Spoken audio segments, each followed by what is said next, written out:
Welcome to Breaking the Chain. I'm Jacob. And I'm Cody.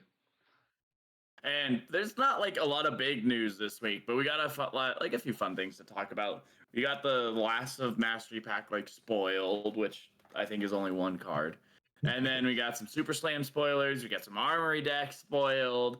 We got a small conversation on like Gravy Bones and Slippy. And then we have a 1K tomorrow in like Colorado Springs, which is real close.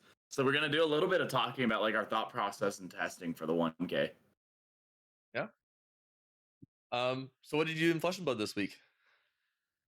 I've been actually like doing a lot of testing on Valda. Like I opened up the uh Guardian Mastery pack I pulled off like a little further on this table here. And I've committed to Valda at this 1K. I know we've only had like one day with the We're all set out, surprised. We all thought you were maybe not gonna go with Valda. We thought you were gonna go with, I don't know, Slippy or Gravy instead. Yeah, because I love Slippy so much. But yeah, I know I actually went to a few armors this week too. But I was like sitting down at every army. I'm like, I'll probably play Jarl unless I open the aura for Valda. And like, if I open the aura, you'll know though. And like, I sit down, we start opening some packs. I open the legendary aura. I'm like, I'm on Valda. That's it. I'm submitted. I like go into the Colorado Discord. Like, I'm on Valda, guys. I got it. I've already gotten the night. It's really cool too because like I obviously don't have all the cards for Valda. But like I submitted that and I got like DMs from so many people that have opened the mastery packs that are willing to let me borrow for the 1K tomorrow, which is really cool. That is really cool. Oh, everyone working together to get you the cards. Yeah. But I can go a lot more into it later because I know a lot of it's testing for the 1K and my thoughts on all that. But what did you do in Flesh and Blood? Unfortunately, no armories this week for me, but I did do a lot of testing, a lot of Talishar testing with Dio. I am definitely locked on her for both the 1K and for calling Kansas City. And sorry, I'm a little distracted. I don't know why. For some reason, the Discord video is like laggy. I don't get it. Let me see if I can. I don't know. Weird. It's like not laggy on my end. It's for me. It's laggy. I don't get it. So sorry for the people watching on YouTube. This is, I guess it's gonna be a little bit frame rate, but the audio should be fine. But anyway, sorry, I was distracted by that. Yeah, no, I've been really liking Dio. I think she's actually pretty well positioned. As long as there aren't too many Guardians that pop up from the Guardian Mastery pack. I know Valda got a lot of love. Victor apparently got some love too. So I'm a little concerned that I'm gonna be running into a lot of Guardians, but we'll see. We'll see how it goes. I'm currently working that out in my testing. Yeah, it's definitely one of Dio's tougher matchup, but like I did play a lot of games against Dio this week, and I think Valda is a lot worse into Dio than all the other Guardians. Still not I still think she's favored, but it's not like a 80-20 or like Jarl like 90-10 sometimes. It feels a lot closer to that like 60, maybe 70 matchup, which is it's really cool. I enjoy it. It feels really like skill intensive, but yeah, it's not still pretty favored by any means. Yeah, which is cool. It's fine to have those matchups in the game, and I'm happy to have those matchups in the game. It's only when it's like Oldhim versus Prism style that it could be a problem. Yeah. Yeah, so not a ton for me outside of some testing. Did you want to go over the last Mastery Pack Guardian spoiler we got? We actually had this technically last week, but we weren't certain on it, so we didn't talk about it. But it is probably the spiciest spoiler for Mastery Pack Guardian that came out. Yeah, so the last one is a Marvel Jarl. Jarl. My wallet cries more. It's like I'm so excited.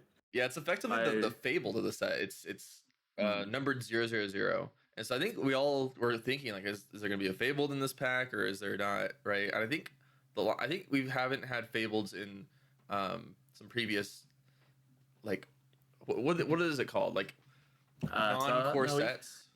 Supplemental sets. But yeah. No, we had Fableds in all the supplementals. The only one that like wasn't a Fabled but was still a Fabled was CNC. That's right. That's the only one, isn't it?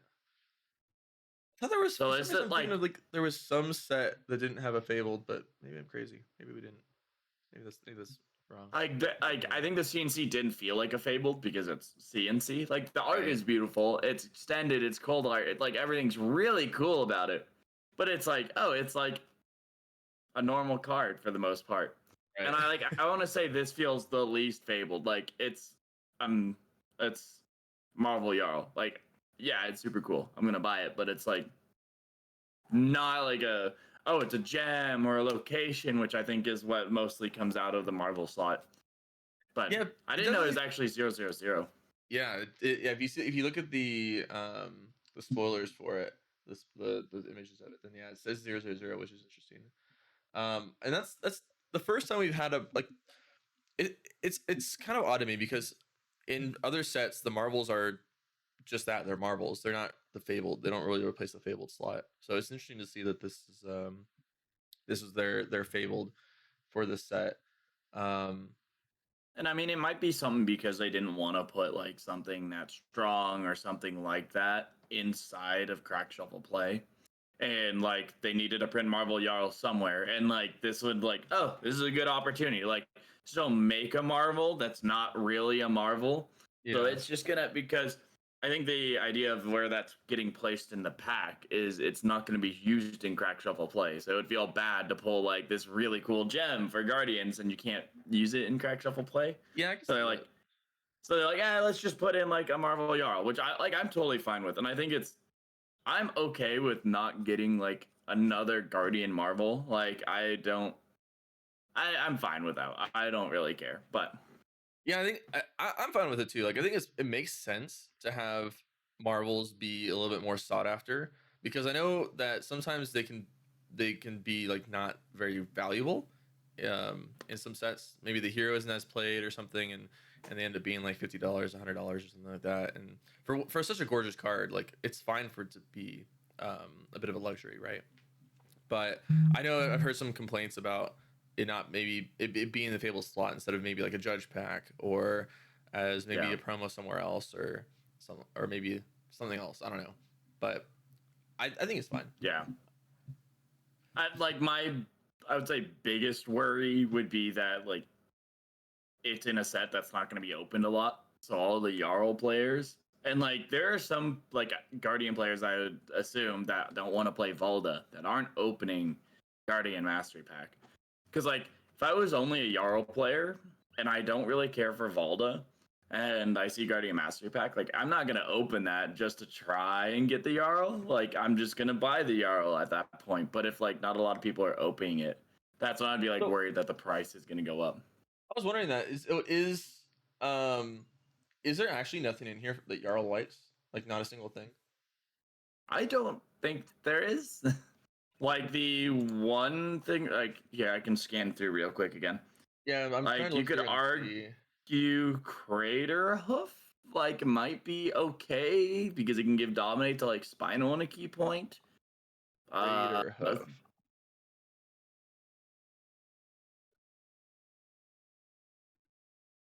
Does the Guardian Equipment legs action 3 destroy this? The next Guardian attack action card you play from Arsenal gets dominate. Okay, so you're that's paying 3 like for dominate and a it's battle worn. big maybe. The thing about Jarl is like you like sometimes you steal tempo and like you need to keep tempo, but you draw an all blue hand, and that's why I was really big on Blue Ice Quake because it allowed me to keep a small amount of tempo in an all blue hand. Yeah, But that's what I'm like. Outside of that, I don't know, base of the mountain. yeah, like So like, that's everybody though, so it makes sense. yeah. Um, Yeah, I guess there's not really much for him, is there?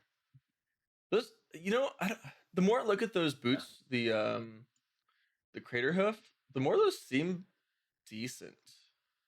They block one, well, and yeah. like you said, they convert large hands. Right, and they don't give the opponent a quicken, and you don't have to pay to Yeah. block. So like, Exactly, they're exactly. actually okay. Like, I That's the think I hated on them a little bit in like when we were talking about them at some point, but I think they're okay. Like, I don't think they're amazing, but like okay is better than any Guardian boots we've ever had before. So I was gonna say because like I think the only problem is that quick dodge is just so good. If quick dodge didn't exist, I could see this being a little bit more oh yeah, playable. I think this is including if you don't have quick dodge. But like the thing about like quick dodge is you're not gonna like it's so bad into like Guardians. It's so bad into decks that are only gonna throw one attack. Like I'm gonna pay what normally in Guardian is a 3 block to block 2. Like and like maybe you have a 2 block, but you're blocking 2. But like why didn't you just block with it? It's like in Guardian, like sure, it's a defense reaction on top of a pummel, but like normally with how Guardians play into each other, you either have a sink below to cover the pummel, or you're not blocking, over blocking, just so your boots can take out the pummel. Like it just doesn't make any sense. So Yeah. it's like I see it more as like a sideboard card where it's like, oh, this slower matchup into like Guardian, like late game, like disruption, or into like Verdance. Like I need to hit this Mangle. I did not draw an ice card. I drew all like earth cards.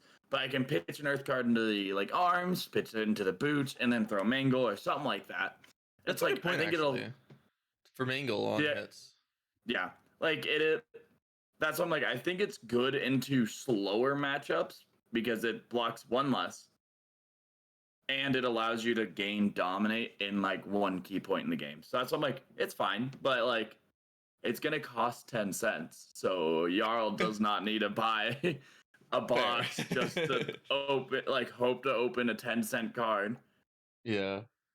And I guess there's no possible or there's no likely seismic surge build of Jarl that would want to use all the new stuff like Leyline and whatnot. No, like his hero ability is so built on ice cards, and even just like his hero text being elemental, like he doesn't actually have any ability outside of that. So putting Seismic Surge, like you're just playing a way worse Valda because Valda has Dominate. She controls 3 or more. If Jarl controls 3 or more, he controls 3 or more, and he's got to hope he doesn't draw CNC. Like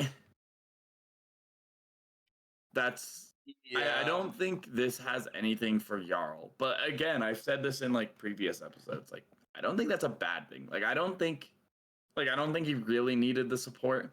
I think if there's again maybe one relevant crush effect, it like would have been good for Jarl, and I think it would have been good for Guardian. But outside of that, like honestly, I don't like as a Jarl player, I'm fine with none of this being relevant to Jarl. It would have been cool for Jarl to get something though. It would have. It would have. That's like I think that's where a lot of people say like, oh, why is this like I think that's where a lot of people like us too were saying that this can suffer from it being crack shuffle play is because you can't have ice cards in here, right? Because those aren't legal in crack shuffle play. You can't have as strong of stuff. You can't have all these expansion slot cards that are for the heroes because they wouldn't work in crack shuffle play. And so I think it would have been cool to see a set that had some ice stuff. It had some more stuff for Bravo Mhm. because I know Bravo hasn't gotten a lot of love and Yeah, he I hasn't been think relevant in a while. I don't know. Like I'm thinking Bravo just has to switch to a much more like aura build. Yeah, but It's like he's then gonna you're be a lot competing less. with Balda, who's Aura, Valda. and Pleiades, who's going to be like Aura on crack. Well, I think it's going to be more of like a temperate aura build, like a weird way to say that, but it's like you have tectonic plating, you have the legendary aura, but you don't go as heavy as like Valda does. Like I think Bravo ends up sitting, and this is kind of what I predicted before we even got the spoilers. Bravo sits in between Victor and Valda, and it's kind of weird because Victor's very aggressive, and Valda's turning to be very aggressive. And Bravo ends up being like in between the two, but very defensive, if that makes any sense. Yeah, It's which is how like he's always it's been, like right? He's been defensive, but like whenever he takes tempo, he wants to keep it. exactly.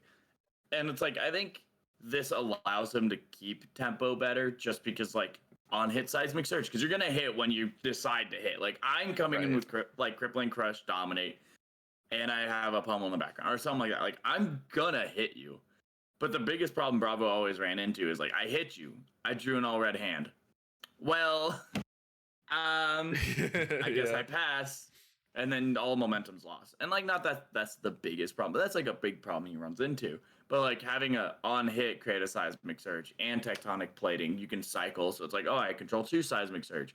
I have a spinal crush, at least in my all red hand. I can at least pay spinal crush. Like it allows you to keep tempo. So it's like I think Bravo got upgrades. Like I think Yeah. I was dooming pretty hard, and the more I play the set, the better I feel about it. But it is like I think a lot of people were expecting just one relevant crush card is like the one thing. Been cool. Yeah, like one M that's just a decent crush effect. But I don't even know, like, I feel like there's already so many versatile crush effects in the game. They'd have to make something pretty strong, right? But maybe that's what they were worried about, is making too strong of a crush card.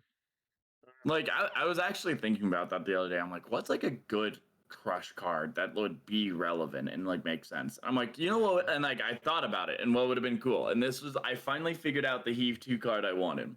Oh. Would be a 6 cost 10, Heave 2, 3 block, crush if this deals 4 or more. All attacks from the opposing hero have -1. That'd be cool. That's like a cool that's one. like I like really that. cool. Yeah, like that's like, but it's like a lot against a lot of decks. It's like just 10 attack that like okay, my Oakenold's coming in for 9. Like the on hit's like not super relevant, but then like against aggressive decks, it like I don't know. I mean, it's good against aggressive decks, which Guardians are good into, but it's like kind of into the flavor that they want. But it's also still good numbers otherwise. Like it's nothing crazy, but it's still good into other decks. Yeah, I like that. I was thinking that too. I was like, okay, we have a crush effect that doesn't let your opponent draw. We have a crush effect that affects the first attack. We have a crush effect that does the arsenal. We have 2 crush effects that do the arsenal, actually. Yeah, we have 2 now. We have a crush effect that prevents go again. We have a crush effect that I'm blanking on some other ones that we have, but I feel like we do have a lot of crush effects. We have equipment crush effects. And a lot of the time, like it's interesting because it feels like the crush effect had like a majestic version that was like better in one way. Yeah. So having like debilitate and like you give heave 2, which makes it better than debilitate, but having -1 doesn't necessarily make it better than debilitate. It just makes it different. But that would be super cool. And then you gave heave 2, and that's why it's majestic. So like, yeah. Yeah, I guess there's not a lot of options unless they like, but I mean they've already shown in the past they're willing to do like slightly different variations, like the double arsenal removal ones. So anyway, I think it would have been cool, yeah, to see like a generic crush effect that all the Guardians like. But we do have some crush effects for specific ones. Like we have the Valdo one. We have the crushes for this mill strategy. yeah, I mean, it would be cool to have like a majestic mill card too. That was like, what? No, do we not have that? Wait, we might have that. My brain.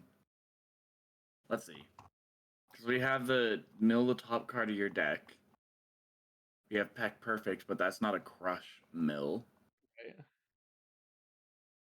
I mean, no. I mean, put them in your place. Like, is a like mill effect. Yeah, there's not like a generic mill effect. What do you mean generic mill effect? Like there's not a crush that says mill this many cards?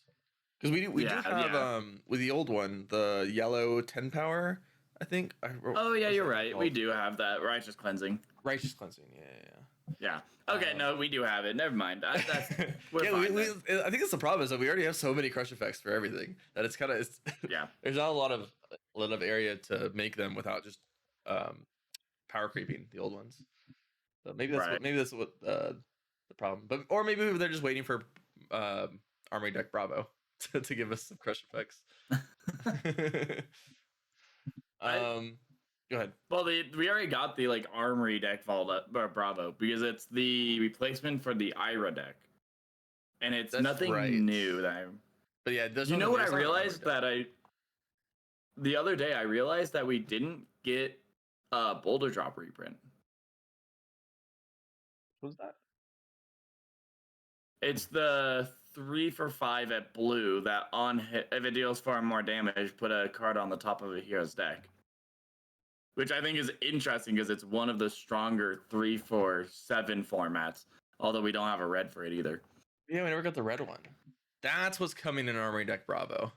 The red version of Boulder Drop. Because we have blue, we have yellow, we don't have red. That would have been interesting to be in this pack, yeah. A red one. 3 cost, 7 power. So I think that would be something that like the Guardian Heroes might like. But Yeah. Yeah, that'd be a good one. Bravo would like it. Valda might like it. It's cool. Anyway, we'll yeah. we'll see what they end up doing with that. Maybe it's a future expansion slot card, because I know in Super Slam everybody's getting an expansion slot card. So maybe I would be so sad. Well, I mean, yeah, it's Guardian the set. Never mind. I was gonna be like, if that's the expansion slot card for Guardian. No. I'm not saying red Boulder Drop. I'm just I'm just saying some love for Bravo and Jarl is probably coming up in Super Slam. Speaking of Super Slam, we have a lot of spoilers we can talk about. Let's see here. Where do we leave off? These are all from last week. We saw these. Well, we didn't really get a lot. I think we only got one spoiler from Super Slam. That's true, actually. I thought we had more. I need a little help understanding. Okay, yeah. So we have one spoiler for Super Slam. It is an expansion slot card for Riptide. And actually, I can't actually pull it up on the card viewer. So let me pull that up really quick. What was it called again? Take the bait. Yes. I'm like something with bait. Something with bait. There we go. So this is a red 0 cost ranger action that blocks 3. Riptide specialization. Search your deck for a card, then shuffle and put it on top. Create a bait token under an opponent's control. And if we look at the bait token, which I'll pull up here, bait is a ranger token aura, 0 power. You can't play or activate cards you own. Action, destroy this when the chain link resolves, attack. So you attack, action attack, it's like a weapon. Once per turn attack reaction for 0, this gets +1 power and go again. So do you know what this does for Riptide? Okay, wait. Okay. I understand it now. It took a second for my brain to understand this card. Yeah. I think this is super sick for Riptide, by the way. Yeah, it's pretty cool. I like it. So if we go back to take the bait, basically you can put a trap on top of your deck, right? And then now you give your opponent this bait token, and you're like, do you want to have go again on your turn? Well, then you're activating every single trap in my deck. You have plus power. You want to attack on my turn, because you can't play or activate your own cards until you get rid of this card. Well, so that's the thing, is that your opponent gets the option to get their action point back by giving it go again with the attack reaction. But if they do, they trigger every single one of Riptide's traps. Yeah. But so like you can block out and just basically swing this and end your turn. But then your opponent gets their full turn or full card hand again. Their full hand again, rather. Or you can just take the L and give it the +1 and go again, and now your opponent gets more than 1 value out of that, because they get at least the ping, but also whatever effect of the trap they chose, whether it's like your frailty or one of the legendary traps. I'm interested to see how this affects how playing into Riptide is. I don't think it does a ton. People have been pointing out some really interesting stuff where the fact that your opponent can't play or activate cards they own until they get rid of this means that if you start your turn with this take the bait card as Riptide, they can't play D-Reacts. They can't activate equipment. Kano can't pop off. There's a lot of things that can't happen on your own turn as Riptide that your opponent now can't do it on the opponent's turn. That's actually so interesting. So there's some fun implications with that, yeah. Because I was like, this is formatted like a buff, but it's not really a buff. But no, that's a buff. Because one of the strongest things into Riptide is just turning around and fatiguing him. But this is really good in an aggro list now, and it's really good in a defensive list. That's so cool. This card's so cool. Right. It's like, okay, you're gonna trigger all my traps. I'm searching a trap. Or you could just play this as a buff into your big attack and search out your best arrow or your best buff and put it on top. And you're like, you can't defend this with defense reactions. You're a fatigue deck. You can't defend this. Like he plays this in a Florian, they look at their handful of rebound carapaces and they cry. Yeah, like that's so cool. Yeah. Okay, I love this card. This card's sick. Oh, that's so cool. Yeah, I think this is really cool. I don't know how strong it will actually be. I assume that it will be strong. Yeah, I think it's one of those. The only problem is that it's a red. So if it's not strong in that moment, then there's not a lot you can do with it. Like it's just going to be like here's a do nothing card. So there is some downside to that, but it does block 3. So you can always block 3 with it if you don't think it's good in that spot. What else? Riptide gets more specializations. He's gonna be good someday. Okay, now I'm curious. Riptide specialization. How many do we have? We have 1, 2, 3, 4, 5, 6, 7 Riptide specializations. Is that the most of any hero? It might be. Maybe Bravo has more. You know, it's really funny too. Bravo has a lot, but there's Only like 4. some rip. But like, there's cards that only Riptide uses too. Like Reelin, that's a Riptide card. If it's a card, but like, Right. that's a Riptide card. There's also the other Ranger Majestic that came out a couple sets ago. That you play this, look at the opposing hero's hand, choose a trap, Yes. put it in yours. Like, choose a trap, draw it. Something weird like that. I can't remember the exact effect. But anyways. Right. Some pseudo That's like a specializations. Riptide card. Yeah, but it's like, I think it's funny because like they're like, please play Riptide, please. I beg he you. keeps getting more stuff and still just doesn't end up being quite good enough. Yeah, He's so close. He's good though. Like the thing is that I think he's good. He's just not good enough to match the power of some of the other decks. yeah. I find that he's good in a lot of matchups. It's just I think he has also the most 0% matchups in the game. I wouldn't be surprised. Where it's like, okay, he's like 60%, 70% in all these matchups. But then you sit down in front of a Guardian and you might as well shake their hand and go eat lunch. Oh, you sat down in front of Florian. Well, it's game over again. Oh, you sat down in front of Verdance. That sucks. Like, it's a lot of like, all of a sudden someone presents fatigue and you're just like, good game. But, yeah. I think that like this can help with a little bit with the fatigue because of the anti react, but it's not giving your next attack power is the problem. And so if your opponent doesn't have any D reacts that they want to play that turn or need to play that turn, then it's here's a card that did nothing. You know. Actually, here's a card that gave your opponent 1 damage if you don't grab a trap. Right. Yeah. And that's why like I think it's interesting, and I could see it being helpful in the matchup because like, oh, I'm worried about fatigue, I put this in against fatigue, like especially if you're aggressive. If you're like going into like Ira or like I don't know Syndra, you're not gonna be playing that because they're just like, okay, well I'll just do 1 free damage. Your traps are gonna trigger on everything I play already. What's like a bait card? But like I think in a Guardian, like, okay, you play this like, oh my goodness, I'm stuck with all these defense reactions in my hand. Like, what am I gonna do with them? Like, okay, I'll sit here and just kind of accept this turn. And then when you play into like you said, Florian or like Verdant said, like want to play their defense reaction to decompose, and it's like, oh, I play this, and they're like,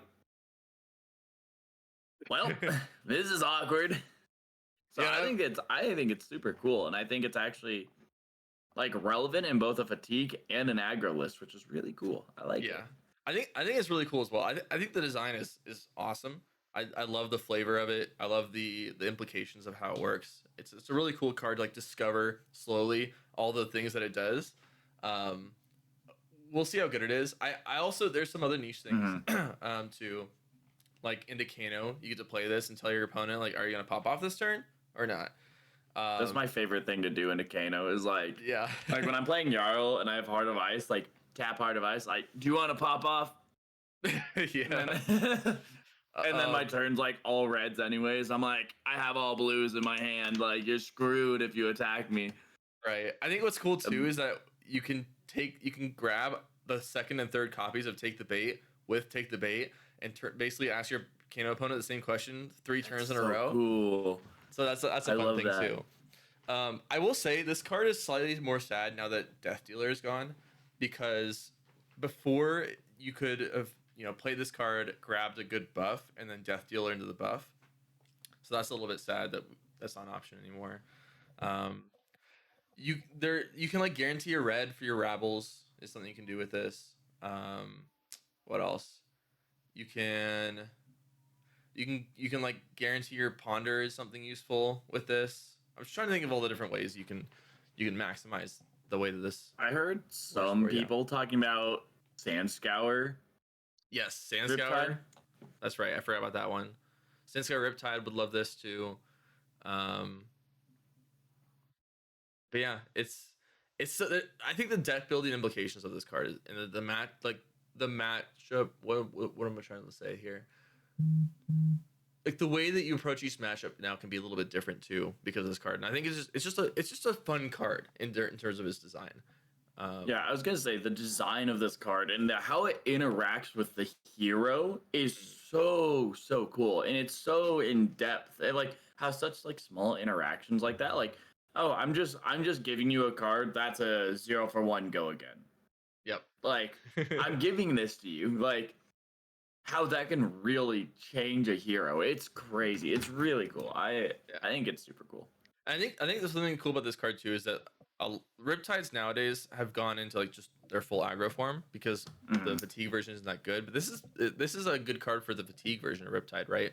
Because you get to grab the trap, you get to tell your opponent, hey, you're gonna trigger a trap, or you're just gonna pass the turn, and I'm gonna throw like a Findles or something at you. And so I think it's good. It's good for both versions of Riptide, basically. Yeah, which I think is cool.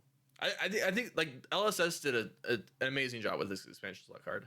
It's so cool for all the versions of Riptide. There's so many deck building implications with it. It's all around 10 out of 10 design. I love it. I think it's so sick. Really hoping that all of the like expansion slot cards are like this cool. This like, is giving there's gonna be one or two duds, but like to see such in-depth thought about like one expansion slot card is so cool. That's what I was just thinking too. I was like, this is if this is like the same as most of the specialization cards in the expansions, or most of the expansion slot cards rather, then we're gonna have a really, really cool set on our hands. Because if they're putting this much love into all of the individual cards, then there's gonna be so many cool things happening when this set comes out. Like I'm getting really excited just thinking about it. It's pretty cool. Yeah, like it's cool the thought that like they're getting to the point where like they can put this much in-depth thought into like every single card. Because like it felt like very early on this is kind of the thought that went to a lot of cards, and then as it like the game got big, they got a bigger development team, they started releasing more products. Like not to say like the products were bad, but you can definitely tell there wasn't as many cards that had this much thought. It was more the general strategy that was put in there. But it feels really cool that like you can see this, and like this feels there's so much intention behind this card. There's so much intention.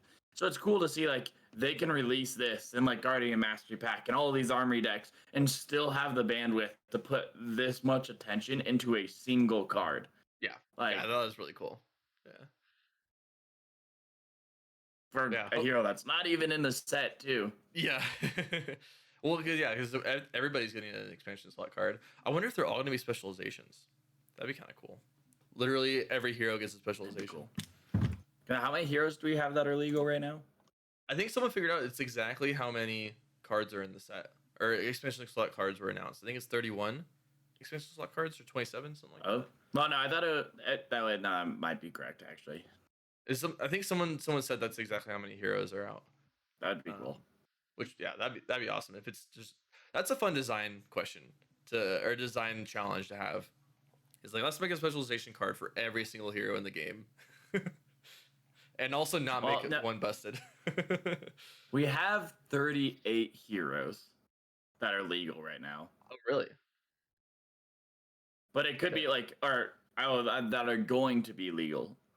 You take out Pleiades, take out Tough so Nut. It's 4, so it's 34. KO, so 34. And then maybe assuming that the latest heroes didn't get any, Specializations. so then that's Yeah, you could assume 31. that. Well, I have a feeling they're gonna give us a necromancer card. Like, I have a feeling. Yeah, they probably. I thought I heard something that they said they Gravy is definitely getting an expansion slot card. I thought I heard something about that, but I could be wrong. I wouldn't be like. I feel like for the time being, they have to give out generic necromancer cards in the expansion slot, just so when they release like another generic necromancer or even a necromancer of a different type, they have the background that they need. Yeah, it'll be interesting to see how they handle that. Actually, the generic necromancer, like the next necromancer, with all the, because it's kind of interesting because like Gravy's pirate, like yeah, Gravy is pirate more than necromancer, for sure. like you were, yeah, it's interesting, but what would they not include? Like, it could be like just a draconic card instead of like a specialization, because that would cover a lot That's of true. heroes. Yeah, Like, I could see him going into talents, and then you'd be able to give specializations to some of the weaker heroes. Like, oh, like Ryan, but like Reinhardt's getting, and it might be like, you know what it is? Like, maybe the Guardians and the Brutes are not getting it. So take 4 out and then take out the Guardians. I mean, we have like 6 Guardians. Yeah, Bet it could be Bravo. that. We'll see. We'll see. They've got to give us Betsy's log. Like, we have to get Betsy. Like it's when are we getting Betsy's log? It's this set. It's Super Slam. We're getting Betsy's log. Yeah. We're calling it here. Putting money on it. Yeah. Betsy's log is coming out. Get one of those Please. betting apps. We've been and, begging like, make for him it. betting. We've been begging for Betsy's log. I'd wager that we get Betsy's log. That's pretty good. That's pretty good. All right, but we have some more spoilers we can talk about. We got 2 announcements for Armory decks. Armory deck Slippy and Armory deck Reinar. Both of which I was not expecting at all. I don't think anyone expected either. That's cool though. I'm really excited for it. I actually think they're both going to be really good entry points. So I'm excited. I think it's cool. There's a lot of concern over the Armory deck Slippy being a repeat of Armory deck Aurora, where the best deck in the game is getting an Armory deck and then gets busted and then LLs before the Armory deck is legal for very long. I have more opinions on that. Like, I think them announcing this. Still lost, Jacob. I think is that they have to ban them, like, personally. Like, Bonds have. Oh. Here, I lost you for a second there. Oh. Everything's all. Yeah. Okay, we're back. Okay. Well, I was going to say, I think, like, them announcing this, like, means that they have to ban, like, some Assassin card or ban some Slippy cards. Because, like, my personal opinion, like, Bonds has to go now. Like, yeah, Slippy's. We'll talk about that in a minute, but yeah, Slippy will definitely need a ban before this Armory deck comes out, or once this Armory deck comes out. But I think they want, or unless is it he they? I don't know. Unless they get something, or they don't get anything relevant. If Slippy stays the same.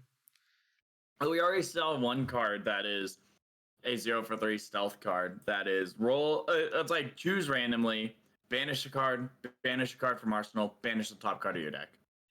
Yeah, so to read this out, let me find it again. It is called Meat Madness, a red 0-cost, 3 power, 3 block chaos assassin action attack. It has stealth. When this hits a hero, choose one at random. They choose a card in their hand, banish it. They choose a card in their arsenal, banish it. Banish the top card of their deck. And the art is wild in this thing. I don't have a way to pull it up on the screen like I do the other ones, unfortunately, but this is a pretty freaky art. I think all the chaos cards have that very similar style to them. I'm excited to get more chaos cards. Yeah, more chaos cards. We have this talent that's just not used. Like, it just doesn't exist. Right. This card's interesting. I don't know how I feel about the choose one at random aspect of it. I think that might just lead to a little bit more feels bad moments. It makes it tougher to play against this card because you could block it for no reason, or you could say no blocks and then it messes up your entire life because it hits the arsenal. And now it's even more arsenal hand. Like, I mean, you get to choose a card from your hand though, at least. So like hitting the hand isn't as bad. It's like it's still not great. It's basically Black Widow, but then you have this blank of banishing top card of the deck, which I mean it's not always a blank, but it's basically a blank in terms of disrupting you immediately. Like the So way I look at it is it's a head jab that blocks 3 that sometimes does 2/3 of the time does an insane effect. mhm. And it's something that requires the opponent to block. Like it's like I'm not it's not going to be your big attack. And you could be like I'm going to throw this into bonds. I don't care if this actually hits. Like Right. my big attack is what I care about. But just because I'm threatening this, I know I'm getting a block card. I know I'm getting a like they have to defend this unless like maybe they're aggressive like or like maybe you're a Syndra and you're like I'll take the gamble. But Yeah, it's interesting too because like if you just don't have an arsenal and they throw this at you, you're not supposed to block it because more than half the time it's not going to do anything against you. But the problem is that yeah, sometimes it's going to take a card from your hand, and that's going to feel so bad when that happens. yeah. So And that's I am not a huge fan of this card. I think that it's going to be a little bit miserable to play against. Um, and I like think the floor of it's too high of it being like a 3 0 attack for 3 3 for the go again. with stealth. Like I don't know. I think it's gonna feel bad as Slippy too whenever like your opponent has an arsenal and they block this for 3 and then you pump it over the top with like Razor's Edge. Is that what it's called? The I think so. Yeah, 0 three for power 3 for buff. spell. Yeah, and then you hit the banish top card of the deck and you're like, well, that kind of sucked. They didn't do anything. I think it's just gonna end up being a bit of a feels bad on both sides. Um, I'm like okay with them leaning more into this chaos because like it allows people to do some like more fun things. And like I said, I think it's like I look at it as a head jab that sometimes it wins you the game. Like which is not what I'm looking for. That's what yeah. I'm trying to get at. Like I don't And know that's how much I why like that.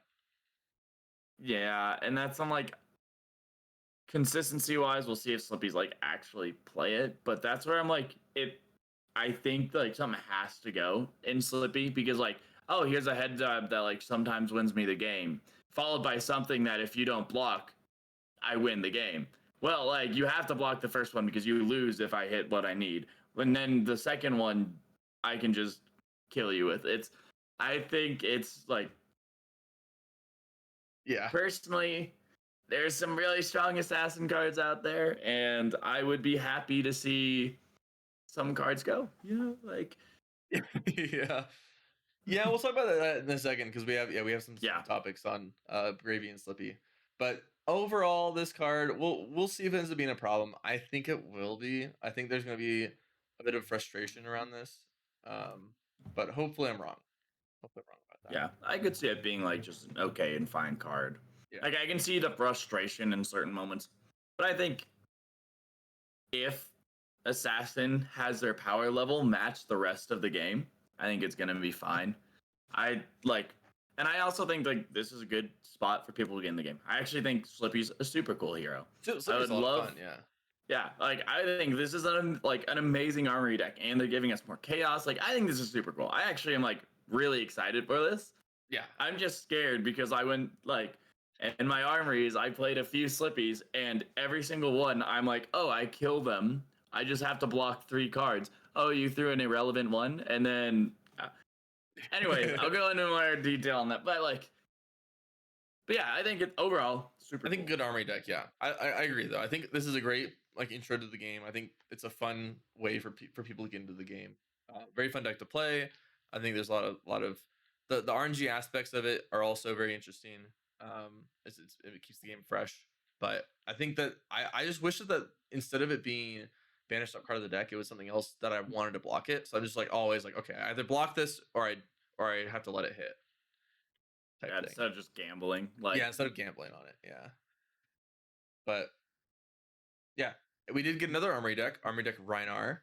And it came with one spoiler for us, Alpha Instinct. It is a blue 3 cost, 6 power. A blue 6. it finally came. 0 block. Well, Reiner can't be good. Okay. It's so funny because they made it. It's a Rhinar specialization too, so it's only used by Rhinar. So KO can't use this, Levi can't use this, and it blocks 0. It's a brute action attack, and it says when this is discarded to beat chest, create a might token. So, I mean, it's hard to complain about a blue 6 that has another benefit tied to it. It's not a blue 6 that just says, "Oh, if you play this, you have to discard a card." you Yeah, know? I have a lot to say about this. Yeah.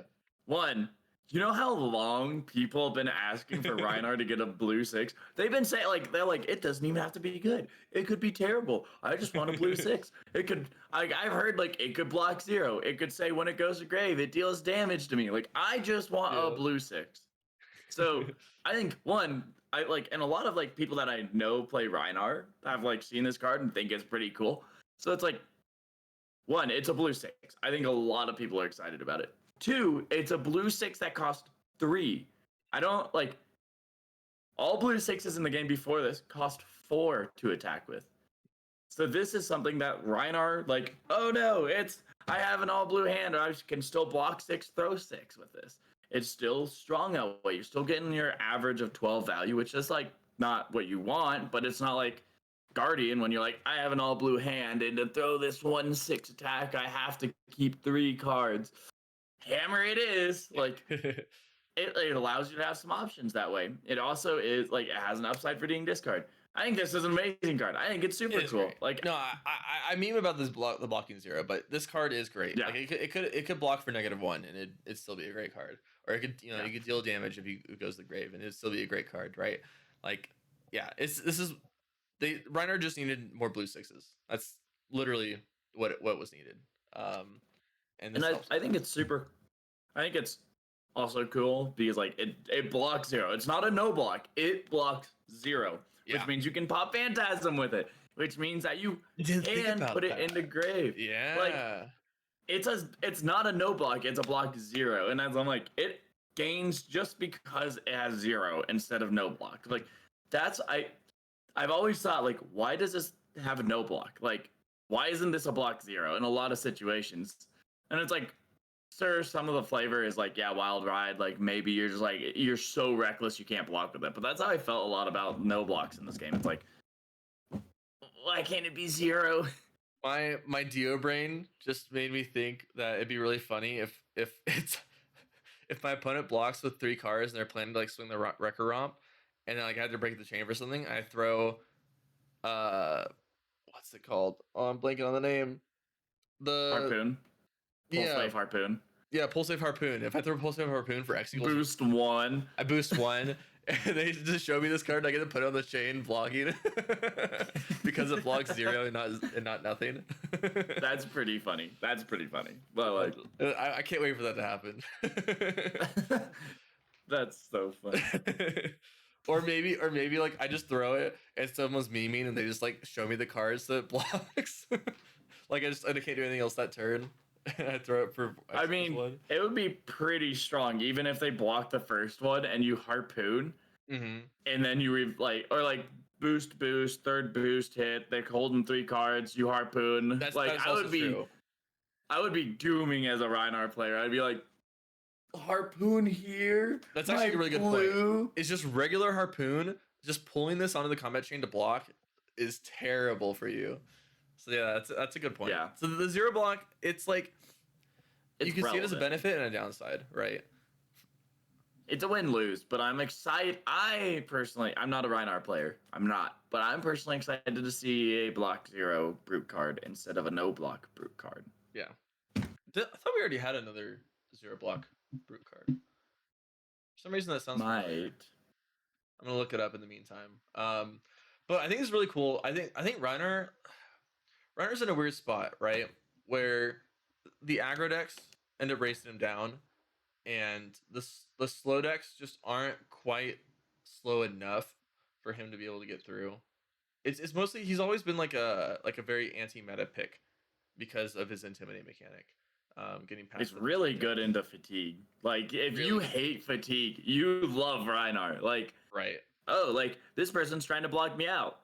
I'm not gonna let them do that. Yeah. You're gonna have to hit me with a hammer for 4, and I'm gonna deal however much damage. Yeah, it's cool too because you can deal a lot of damage at the same time, but if you play against a deck that just doesn't care about blocking, then the intimidate mechanic is effectively a blank. And they've been trying to work towards that, right? Like they've made some cards where it's like if this is unblocked, then the X or Y happens.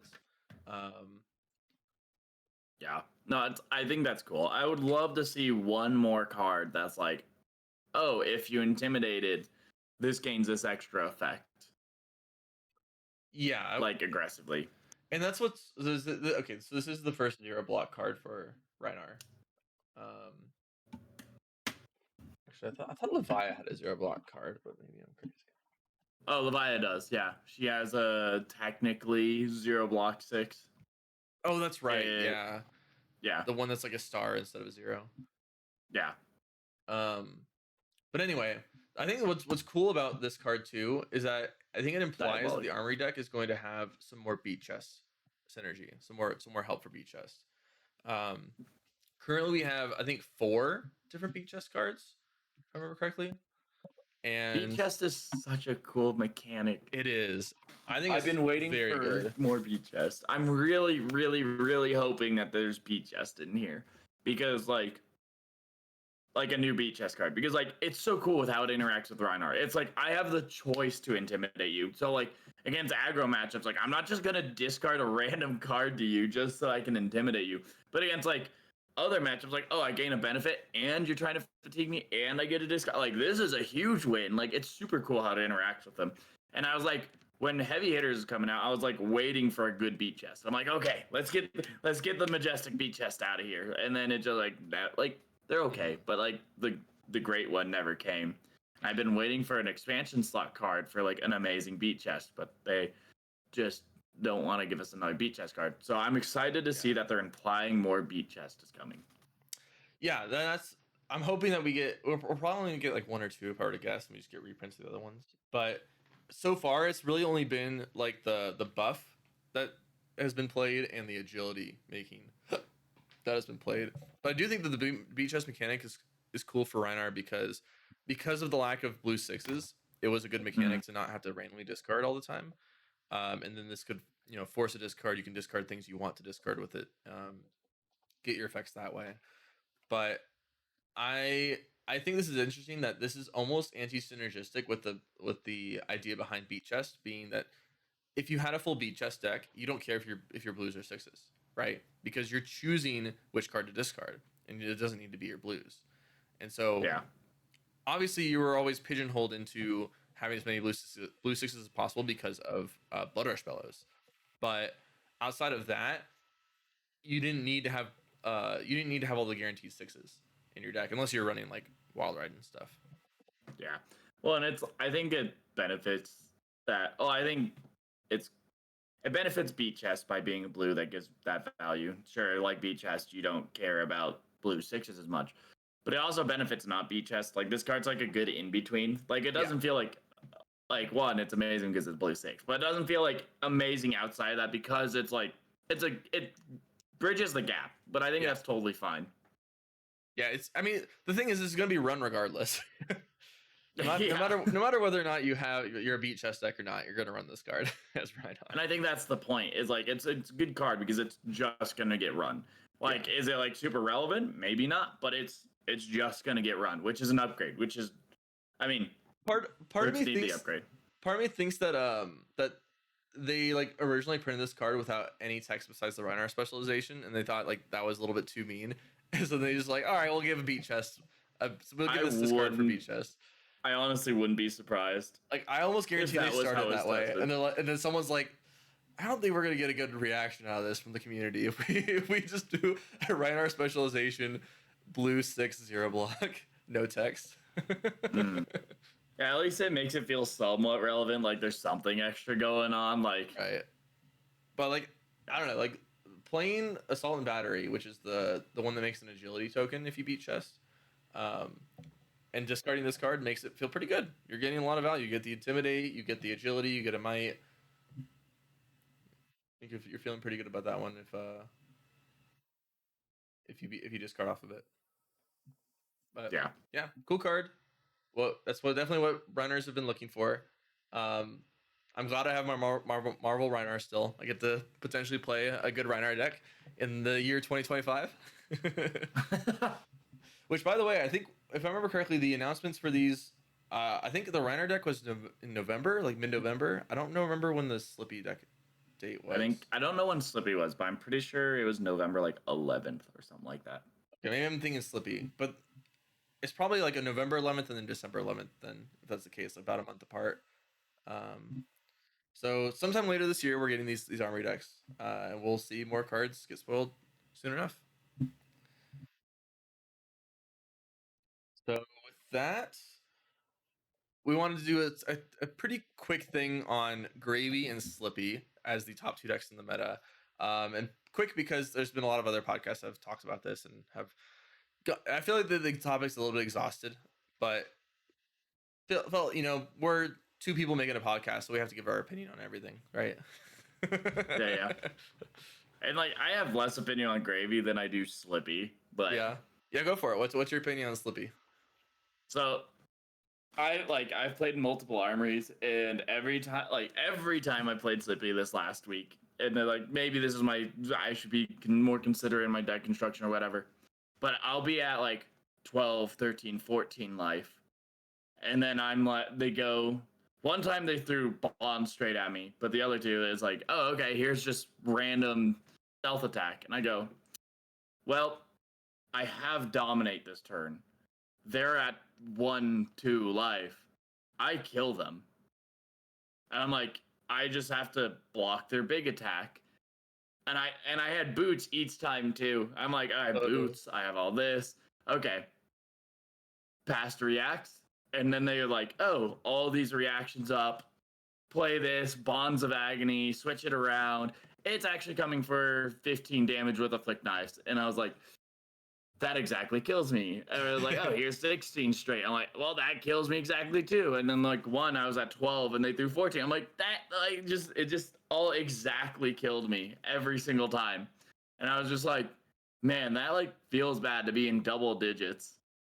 And then because you like pulled bonds from your grave to play it through like the mark thing, you exactly kill me, even with my boots up. I'm like, and like I didn't have a good way to respawn. And it's not like I actually really like the what's that card? The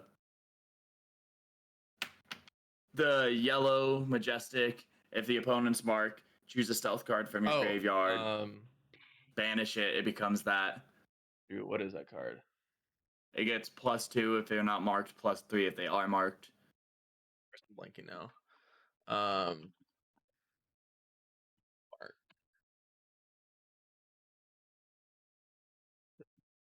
mean, like thinking about it.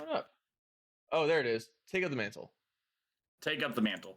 I actually like that as a card. I think it's super cool to do that kind of background stuff.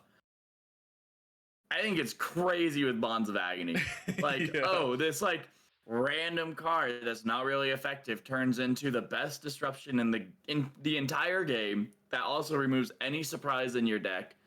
Personally, when they do the ban, like, and it's like, this is leading me into saying, like, I hope they ban Bonds. Like, honestly, it's a blue with the power of red that gives you the best disruption in the game and removes all surprise in the deck.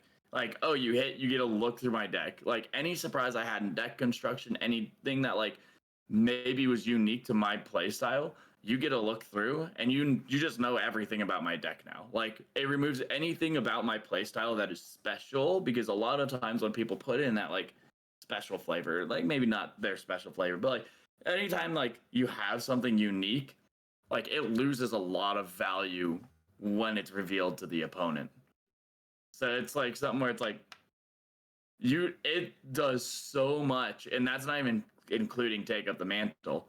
Like, that's just Bonds of Agony. And then it also is worse because like they have the equipment, like, oh, okay, like I don't have any cards in hand. Well, I can just pop off my equipment, make this have go again anyways, and all this extra stuff, and it still has the on-hit effect. I hope you are ready. Like, flick my knife, pop my boots, activate my helmet, or do something like along those lines. I think that's the biggest problem with it in my eyes, is that you don't really have an indication that's coming because of flick knives, flicking and marking. because they get to do Yeah. the flick knives, mark you, and then do this on the same reaction step. And it's not like they have to, set up. They don't have to like have the dagger happen first and then do all this. I think it's mostly that it can come out of nowhere, right? Like you can have zero Yeah. indication. Like they're throwing just some 0 for 3 stealth card. They're throwing double trouble, and you're like, well, I don't care about this. Why would I care about this? And then all of a sudden, it's now a bonds for 15. I think that's the big problem with Yeah. it, right? Is that if you were marked and you knew that this could happen because you were marked, then you might treat those attacks differently and be able to play around a little better. But without this can happen without any prior indication. Like there's zero warning that this is happening. There's zero lead up to it. You basically just have to hedge for it all the time, right? Like you have to block 3 on every attack because it could just be a bonus for 15. I think that's where the problem with this comes in. Yeah. And It's like I you like said, the sneaky around, like, oh, like I can get around your blocks. I can do all this really sneaky stuff. It's actually a different attack. I think that's actually super flavorful, super cool. It's just like Bonds is the strongest majestic in the strongest, like, personally, what I think is one of the strongest, if not the strongest set in the game. It's one of the strongest majestics, right next to Maragai. Like, is very strong. It does require a lot. Like the Slippies have to run. The Slippies run Snapdragons, even though it's literally never used for its effect other than its attack reaction, which is so funny to me. That it's like, here's Snapdragons that is 0% of the time used to give anything go again. It's just to have that attack reaction trigger for Bonds, because Bonds is just so strong. It's worth an entire equipment slot to trigger the effect. Yeah. So I don't know. I think it's. I don't know. I feel like Bonds just provides like a very not fun play experience for the opponent a lot of the time. It sucks too because like it's really only because it has go again and Slippy that makes it a problem. Like I think in Mario it's not a problem at all. They throw Bonds, it doesn't have go again. You get to play around a little bit better, right? But when it has go again and your opponent can just say like, okay, I'm not gonna do anything on it. Like I just threw it for 1 go again and it was just gonna scare you. Like, how do you play around that, right? Like you either have to have D-reacts in your hand, or you just have to accept it. As Dio, I just have to accept it. Like, what am I gonna do? What, I'm gonna block it for 6, and then they just say, okay, I'm gonna throw another one, or like leave no witness you after, and then it's like, well, cool, I just blocked 6 on. I blocked 2 cards on 1 card and got nothing out of it, right? And like the other part about like Slippy too is like 9 times out of 10, it's just wrong to block it. Exactly. But that's the thing. The 1 out of 10 times that like, oh, like I actually drew all my reacts in my hand, like that, it wins them the game just immediately. It's. Anyways, my ask for the September ban list: Bonds of Agni, please free me. Yeah, we'll see. Fail, please. I feel like Bonds is a little bit too much of the identity of the deck at this point. I think that maybe they'll end up hitting something else. I'm not sure what, but I could see it being maybe I'm blanking here. It could be Take Up the Mantle. A lot of people, I was gonna say, a lot of people are saying Take Up the Mantle. I think it's so cool, and I feel like that's the identity of the deck. Like, you don't know what's coming. Like, I'm marking you. I'm doing all this mark stuff. I do some backwards stuff. Like, I'm gonna you banish a card from hand, but it's your choice, and I don't get a look, and I don't get to look through all your cards in your deck. And it's like, it's also not a 0 for 4 blue stealth card. Like, it breaks every aspect of, like, I think, like, I don't know. They could also ban Codex of Frailty, and I think that would be good. But they're not gonna ban Codex of Frailty. But they're not gonna ban Codex. They're not gonna ban it. It's like, it is the strongest card in the game is Codex. After that, you have Bonds, which I would be okay with, but like they like Codex for some reason. But I do find it funny that people were calling for Codex to be banned, and then instead of banning it, they reprinted it. Yeah, I know. Well, it's so funny because it's been called to be banned since the original printing of it. It's just been like, this is the most broken card Flesh and Blood has ever printed. Like, and they're like, no, it's not that bad. You just don't know how to play into it. And then they give more cards that like hate Codex. And then like Overcrowded is supposed to be a Codex hate card too. Mm-hmm. because it's just 0 for 4 block on their Codex. They're like, oh, we're just printing more hate. It's not actually that good. And then people complain. They're like, we need to print another hate card for Codex. Like, it's that time of year again. Yeah, I don't know. I that is a curious decision that they made to just keep it around instead of banning it. I don't know. I don't know why they did that. But oh no, sure, it's fun. It's fine. Everyone's learned how to play against it. But like, Yeah. if you're not gonna ban Codex, ban Bonds for me. Like, Right. Bonds or Any- take the mantle for sure. But anyways, that's my little rant on that. Like after having that happen to me so many times this week, like 3 times this week, I was just like, one of them I think was actually online, but 2 of them were in army. I'm like, how? Like I literally killed you this turn, and it was frustrating because one of them I just played greedy because oh okay, I only needed to keep 2 cards to guarantee kill you. Like I know your deck construction, you have only flick knives left. I only need 2 cards to guarantee killing you. And they're like, oh, this random 0 for 3. I'm like, well, that's sure, go ahead. And then it was Bonds that exactly killed me. I'm like, Yep. I think again that spot you just have to start blocking for 3 on every attack, just in case it's coming in for 14, 15. Yeah, so it's it's so hard with just Bonds existing because Bonds could be the first and Bonds can be the second. If I just block the first one for 3, the second one right. Yeah. It's interesting. Damned if you do, damned if you don't. Yeah. But yeah, I think my main problem with Slippy is that it's hard to evaluate whether or not I'm supposed to block an attack or not. For that same reason, right? Like it could be take the mantle into something disgusting. It could be this, that, the other. And so far, I've had an okay time with Slippies as Dio because if it doesn't say disrupt me, then I just take it.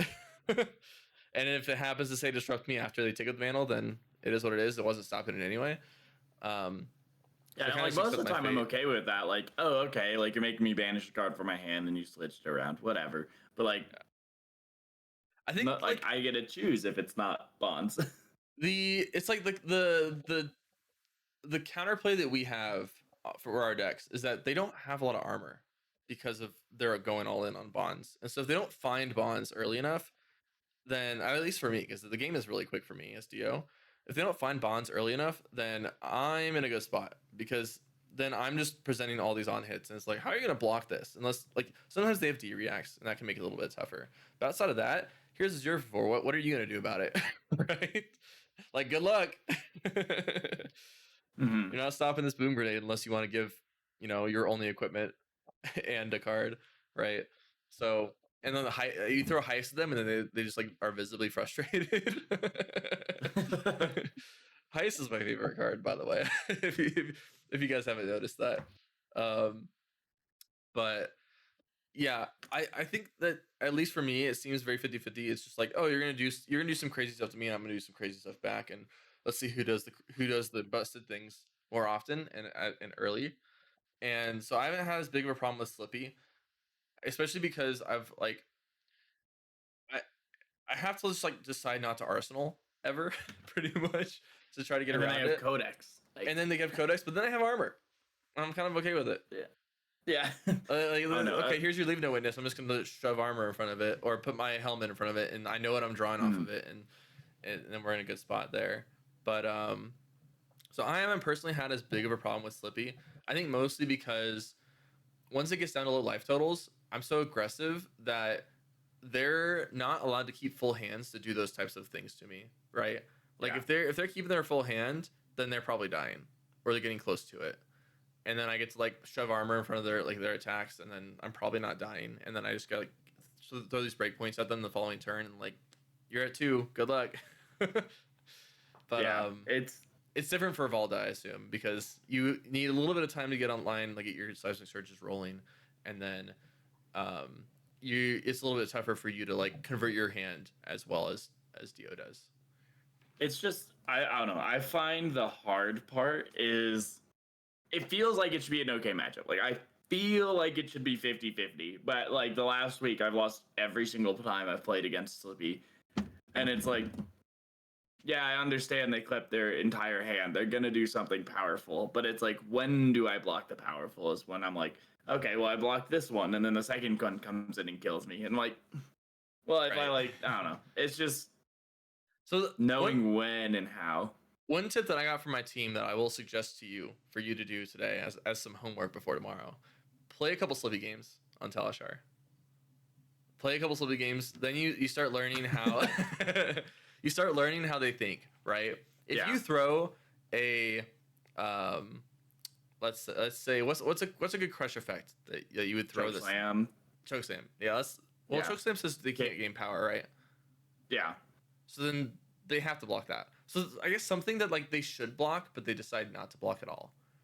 Like debilitate, maybe. I'm trying to think of a card that you would throw that like they probably should block it for 3, just to save health, right? Well, Spinal Crush, but they have to block that. There's. But anyway, what I'm trying to get at is like, let's say they full keep against you, and then they throw a, is it Ancestry of Body? What's it called? Art of Desire Body. If they throw Art of Desire Body at you, which is gonna be a blank, like a lot of the time, you have to ask yourself why did they not block 3 with this card, right? Right, and it's like I knew something was coming. It's just so hard to like react to like Knives Bonds 15 damage in the reaction step. I was like, but it's just one of those things like you'll learn why they are doing what they're doing by playing the deck, because then you start to see these patterns of like, okay, they didn't block with this card, why not, right? And like I had a situation at an armory I think 2 weeks ago where I played against a Slippy, and I think they pitched like a Codex of Blood Rot to throw a dagger, and I was like, this is odd. Why aren't they just playing the Codex of Blood Rot? And so I blocked the dagger, and then he was just like, like this ruins my turn. yeah. So it's like little things like that. Like I think you can pick up a lot more by playing the deck, and Fair. seeing like, okay, they didn't block because they threw this card instead of blocking with it, or because they threw this card first. Like this means this. Right, their full hand doesn't mean 3 attacks. Their full hand means at least 2 or 3 attack reacts in their hand, right? Otherwise, they block with some cards because they can't throw at 3 attacks, right? If they have 3 attacks in their hand, they're gonna block 3. If they don't block at all, then they can use their whole hand, right? Yeah. And so it's like little things like that that I think will maybe save you tomorrow at the 1K. And you'll learn very quickly just by playing the deck. My team told me to do it, and I'm very happy I did it. So I wanna recommend to you and everybody out there, play some Slippy games. You'll appreciate the fact that you'll know how to play into them a lot better by playing as them. That's like with any assassin, That's fair. really. That's fair. Yeah, and so then you start seeing patterns. You'll be like, okay, because they did this, I know that they're probably gonna do this. They're not always gonna do that. Do X, because the X Y won't always happen, but it's more likely to happen. I do all that to say, I don't think it's out of line to call for a Bonds or take the Mantle ban. If I were to guess, it's probably Bonds, and it'll happen either before or just after, before or just after the Armory deck comes out, because I think Slippy is in a very strong spot. It is tough to play into, and definitely just going to get better by the Armory deck, because if all the Armory decks ring true in terms of new equipment for every slot, those boots are going to be an upgrade, because currently Slippy's run boots that do nothing. And if those boots say attack reaction and do anything, then that's a huge upgrade for Slippy. Mm-hmm. Like imagine if Slippy gets the new boots that like make a Slither or Fang strike, right? Like, and it's 2 reactions in 1. I think Bonds gets banned before that comes out. I'm gonna be honest with you. I think that has to happen. Yeah, that's my thoughts on Slippy. I don't know if you want to say anything else about it before we move on to Gravy. No, we're good. I've probably talked too much about Slippy. I think I'm just a little salty because like, like there was definitely one game where if I just blocked 3 on the first one, I won there. So I learned from that. But the other 2, like it was just like Yeah. like I just could not see them coming because like one I don't even think they had like one of them they didn't keep their entire hand. They like kept 3 cards and they had an arsenal card. No, I don't. I think they only kept 3 cards. I'm like, okay, go again, maybe an attack react. They had like 3 cards. It was something weird like that. But then they had like just a nick. They pop the boots and take up the mantle and they flick the knife. Yeah. It was like yeah, they can do the just the maybe it nicks was are a also card in brutal. Arsenal, but like it was like and it was like it was something like that. Like maybe they had an Arsenal card. But anyways, it was like oh they're keeping 3 cards. It's probably some reacts, but mostly go again. Whatever. Yeah. Nope. I was wrong. It was only an attack and all the other reacts. But anyways. Yeah. But how about Gravy? How are you feeling about that matchup? Or how are you feeling about playing into Gravy? So Gravy is like the exact opposite. It feels like it should be a 50-50. So far I have 100% win rate this week. Like it's sick. But yeah, that's awesome. I had someone like I was playing online and then someone like kind of rage quit and just left. I was like, okay. Like, I guess, whatever. All right. But that's what you're gonna see at the 1K tomorrow. Yeah. No, like it's like the exact opposite where I'm like, I sit down and like I don't even have a crazy amount of tech for Gravy. I just have like some tech for Gravy, and that's where I'm like, I feel like I should have more to be this because I definitely should not have this higher win rate. But it's like I sit down and it's just like my line, like my hands kind of line up, but it's also like, oh, they drew a card.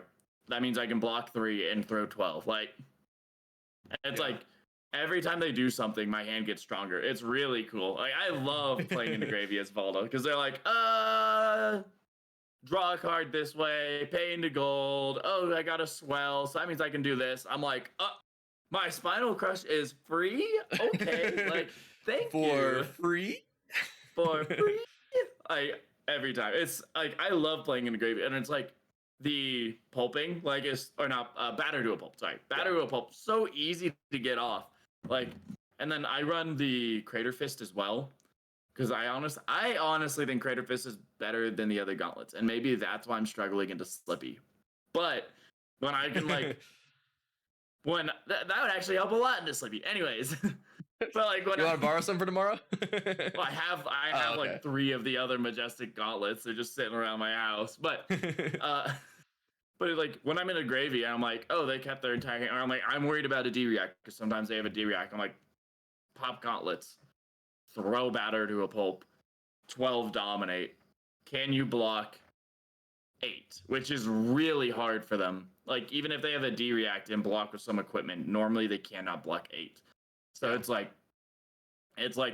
I can almost guarantee like 90% of the time I can guarantee I get their compass on my first battering to our battery to a pulp, which is really cool, really good. And that's I'm like, I don't think I should be winning as much as I do, but like I love playing into Gravy. Like, oh, golden tipple. Oh.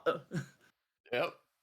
Yeah, I think it's but anyways, because we played that matchup a little bit soon after like ICs came out. We scrimmed it a little bit into old Valdo before the new cards, and it didn't feel good from the Gravy side. It was like, oh, I need to draw cards this turn. My hand doesn't do anything except for drawing cards. But then that's just giving you your third seismic surge. You just have dominate more than half the time, and then Gravy can't block dominate all that well. Like you run most decks run 2 D reacts, and that's it. And so dominate's just always getting through because you have 0 armor, basically. Besides like the 1 block on your arms and the chest that you never want to block with. So then it gets pretty tough to block your dominates. So yeah, your batter to pulp breaks the compass. Go ahead. I was gonna say the aura list also is really fun in the Gravy because you just play 2 auras, and you're like, they're gonna give me my third. Like I don't have to build up. They're gonna give me my third. Like I'll sit and wait for them to give me my third, and then I have a crazy turn. Yeah, exactly. So that's an interesting matchup. Yeah, and batter to pulp accelerates it for you a little bit. I have heard. I think it's the Runaways podcast that talked about this. How that matchup is interesting until they start chaining chums into you, and then it can get pretty tough. And so you basically that's why it's down. Yep. Yeah, and so that's like you're on a clock to be aggressive before the chums come out. Basically, go ahead. my little tech into that is I'm actually running Midas Touch, and people are like, "Why would you Midas Touch Chum? Like you're giving them 4 gold." Well, I have a few things. One, Yeah. it doesn't take a lot for me to play Midas Touch. Like, so like a lot of times, like I'll just not activate my Tectonic because a lot of my decks around like I'm activating Tectonic every single turn. Like, okay, I'll just not activate Tectonic. If they play a Chum, I give them 4 gold, and then I throw my attack. It didn't matter what they did. Right. And I mean, they react to me popping Seismic Surge. Like, oh, all my Seismic Surge are going. And they're like, Chum. And I'm like, Yep. okay, well, you got rid of a card. I get rid of Chum. But the also benefit is they get a lot of gold, so they can start drawing cards. So then my cards are free. So it's like, Yeah, it's is like, it really a downside? Yeah, I was gonna say it's not that big of a downside for you. For other guardians like Victor, sure, but for Valda, it doesn't really matter if they have more gold. Yeah, it's like kind of interesting because I'm like, sometimes I struggle more when gravies are at 0 gold because I'm like, they're not like doing anything, and they're only hitting me with like an ally a turn, which I have to block. But because they have 0 gold, they can't do their crazy stuff, and because they're not doing their crazy stuff, I can't do my crazy stuff. It's a weird matchup. Like it's a very responsive, aggressive matchup. It's cool. I like it a lot, It's a fun and that's why matchup. I'm like, I'm happy to play Midas Touch and let them get online so I can throw all my stuff for free. Yeah. Yeah. And also Humperdinck is scary. Like they play a Humperdinck, I'll probably, like depending on the situation, I'll Midas Touch that as well. So like you can't use all this gold. Sometimes they do. But like my favorite thing as Dio into Gravy is that they play Humperdinck and I'm just like, cool, I'm attacking your face anyway. Yeah. Good luck. You can swing it for 11 all you want. I don't care. I'm gonna punish you for it. But like, and I found like there was like one game where they had like 4 allies on the board, and I was just like, I'm just gonna swing face. Like, yeah, like why? Yeah, why bother? You can throw rigor mortis for 12 damage, but like if you get the go again, but you're at like 9 life, so right. I'm just gonna throw lethal, and then you won't even be able to do that. That's how I found it to be. Is like if it's early game and they have one ally, like one rigor mortis out, sure, I'll pistol it. Why not? Like I'm saving a lot, probably a bit of health by pistoling it.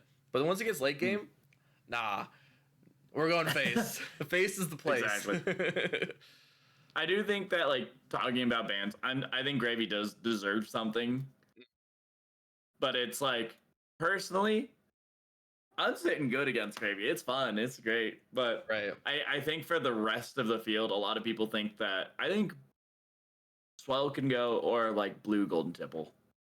You know, I was on the blue golden tipple train until I heard the argument that if they by cutting that, you're just increasing the variance and it's not actually doing all that much in terms of like playing into the deck, right? Because the golden tipple still happen. It's just not as often and not with the blues. And so it's just like Gravy will still do the exact same thing sometimes. Some games it won't be any different. And some games it'll just be slightly less as often. But it's interesting. I've heard calls for chum bans because then it makes the bad matchups. Yeah. But then like because Gravy currently has basically 0 bad matchups, right? Like they can outrace the aggro decks. And then they just have the the guaranteed inevitability against the fatigue decks, right? And I then think if Chum goes, Volda's actually a really good matchup into Gravy.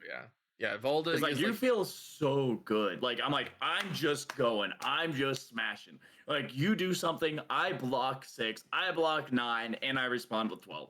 Like you doing stuff makes my turns insane. But then like I do something crazy, you play Chum, I don't have a Midas Touch. I'm sad because I throw a Spinal into Chum for 9 and lose my turn pretty much. Like, here's this card that costs you like maybe 2 cards and takes up your entire turn, right? Like, yeah. So that's the problem with Chum, right? Is he's just a little bit too strong. He's an ALS for some decks that does not have nearly the cost of an ALS. And it's sometimes even worse than ALS because it can stick around and it can attack. So it's interesting. So I've heard I'm kind of on board with the Chum ban now because it doesn't necessarily fix other matchups. It makes Gravy less polarizing into some of the even more like the really the unwinnable matchups, right? I could say I could agree with that because like I think all the other guardians struggle with Chum too, where it's like I only get one attack a turn, and if I have a plan to attack something and you just make me like attack Chum, Yeah.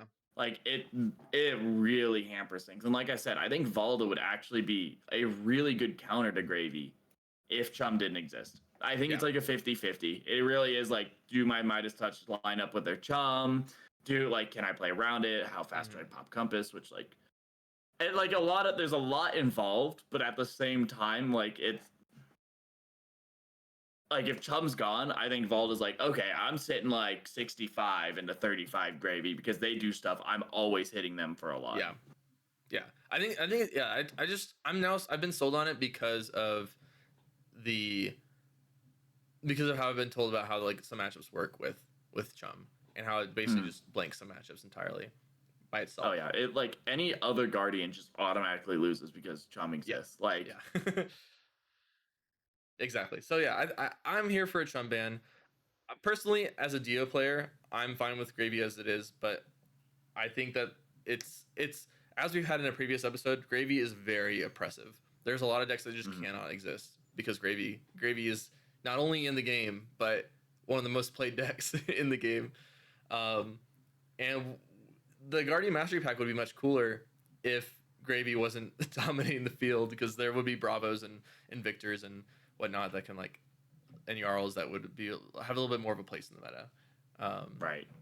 But yeah, so we'll see, because the next ban list is what? It's in 3 weeks? I think it's September. I think it's early September. I can't remember exactly when, but Yeah. it should be interesting. And I think this is when we're gonna see their actual policy on bans. Like the last one, I think, yeah, competitive players like all thought Gravy maybe needed a ban, but I think this is like everyone's kind of like on this train of like Gravy needs a ban and Slippy might need something too. And I think this is where like LSS as that gets to show that they're actually a little more aggressive with bans. Like they can step in and actually fix some things.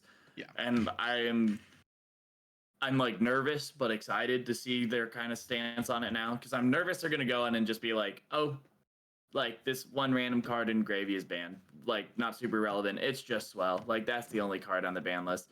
Because that would feel like old LSS, where they're like, oh, okay, like it's best deck. We'll just make sure its ceiling's down a tiny bit. Where it's like, hopefully they go in and they're like, hey, like here's a Chum ban. Like this thing just nullifies matchups, along with like even Slippy, like this one random card from Slippy just to make it a little more awkward for him. Then I'd be like, okay, this feels a lot more of what they said. Yeah, I agree. I think it's sad there wasn't a more timely ban list, and that we have to wait so long for it. Because otherwise, I mean, we would be seeing something happening like this weekend if there was a ban list this weekend. Yeah, and I mean, I think it is like there are more ban lists in the year now. They're a lot like more frequent, but I still find it odd that it's not just like the first of every month, like maybe adjusted with the big events.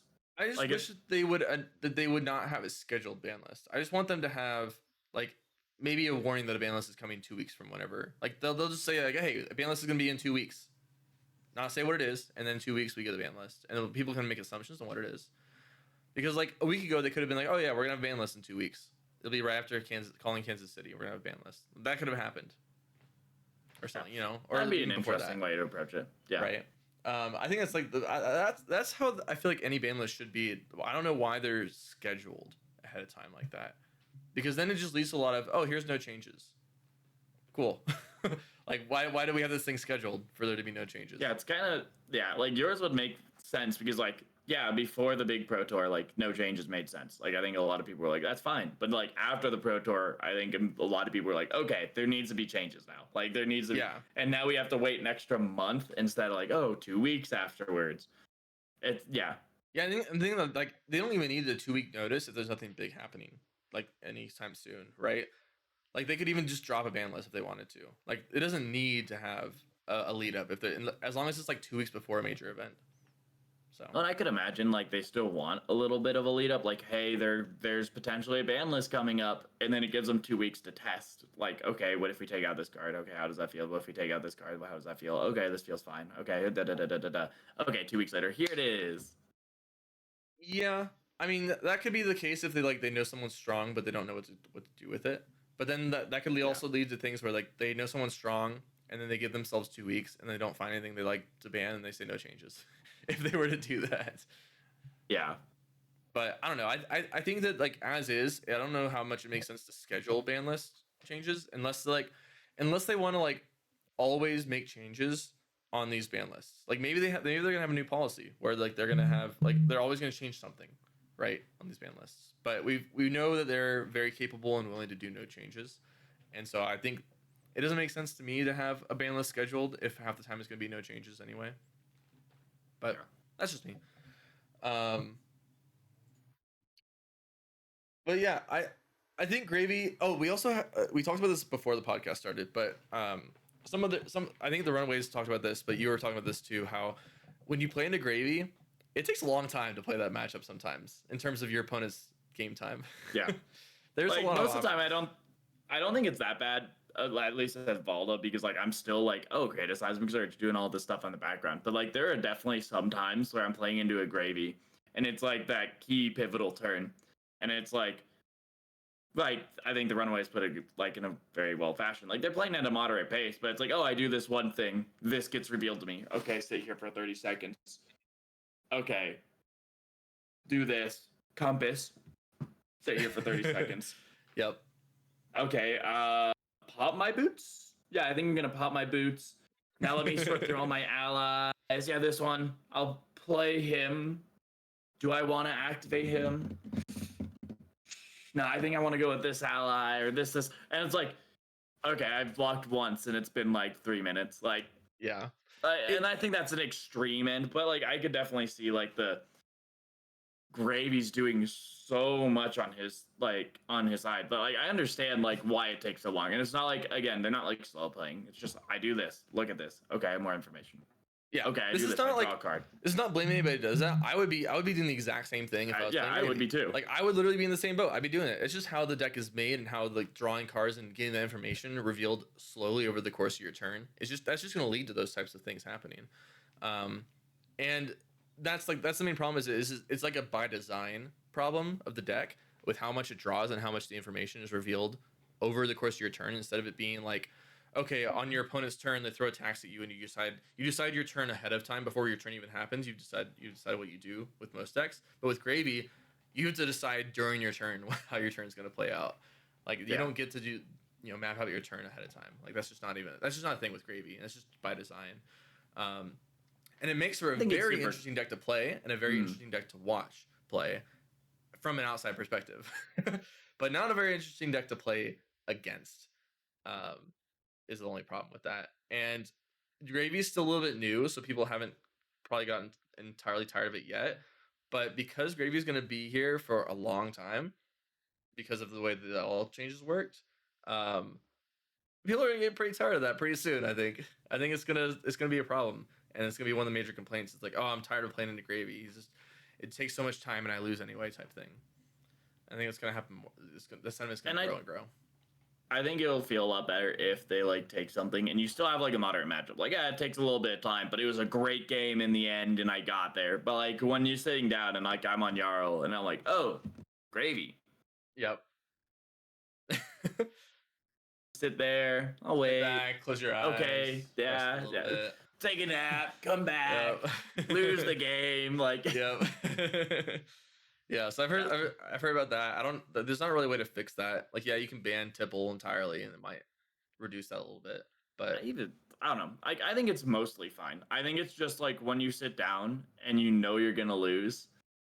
Like when he has such strong matchups, it's like, why am I gonna sit down for this match to take 50 minutes and I have very little agency to actually win this? Yeah, exactly. But yeah, so I think overall bans are being called for both Gravy and Slippy. They are both very, very strong decks in the meta. I don't think that Mastery Back Guardian is going to change any of that. So I think that bans are still necessary, just as necessary as they were before. Super Slam could change that, but I kind of doubt it. But there's a chance. Yeah, there's a slim chance that you're saying Mastery Pack might affect it. Well, I think it makes Gravy worse in some situations with like the instant discard -1 to an attack. I don't know how relevant it actually Right. is, but like I'm interested to see how much Gravy like how bad Gravy feels in the next upcoming weeks with extra cards on top of all that. I think it's just another feels bad thing more than like a power Yeah. increasing thing. Um, I've scrimmed into the Gravy with that card, and I have yet to have it line up. It's kind of rare for them to have Chum plus that card, and I'm not often attacking That's their fair. like clearing their allies. That a lot of times it's not actually doing anything besides being a blue 3 block in their hand. Mhm. Um, so for at least for me, it doesn't really come up. It's not any more relevant than like having Chum Sawbones anyway. But it's just gonna add more feels bad moments where like your opponent plays a Chum, you're like, okay, I'm gonna Anathos Hammer it for 6, and then they do that, and then you're like, well, I lose the game. Right? Like Yeah. that's just gonna happen, and it's not gonna feel good. But I don't think it necessarily increases the power level of the deck by any Yeah, I agree factor. with that. It's just I'm interested to see people. I guess a better way. I'm interested to see the sentiment after the Mastery Pack Guardian, Yeah, because there's definitely going to be people running those cards, and there's definitely going to be situations where people play into a chum it's and they gonna go, come up. "Yeah, it's gonna exist. It's gonna happen."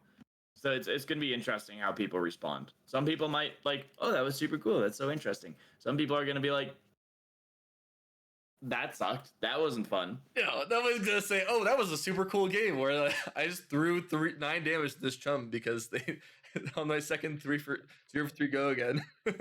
Yeah. They Yeah. discard this card. I don't think anyone's gonna be like, oh, that was such a cool experience. Well, yeah, maybe. Well, not like experience, but like like whenever I see something like that, like for the first time, I'm always like, oh, that was a cool play. I never thought about it that way. Like the first time I got Channel Heroic thrown at me at the reaction step with the Spellbound Creepers, I was like, that's super cool. The Yeah. third time it happened, it maybe was not as cool. But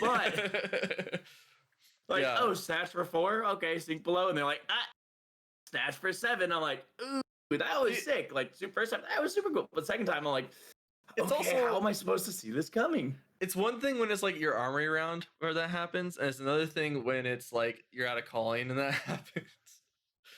Oh yeah, yeah, completely different. Yeah, a little bit of a different experience there. Then you're like, Yeah, oh, cool.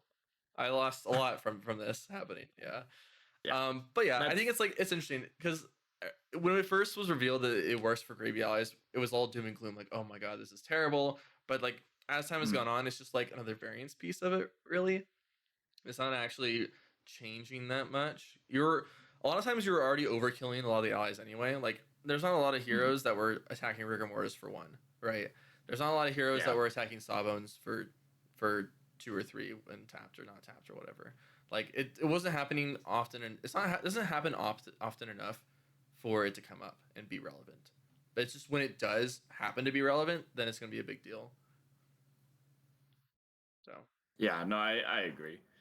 But yeah, you want to um move on to the 1K tomorrow? Yeah. So Jacob and I are going to a 1K in the Springs tomorrow. A really cool event hosted by the Blood Rush Fellows, a team in the Springs. I think this is the second annual 1K that they've had now.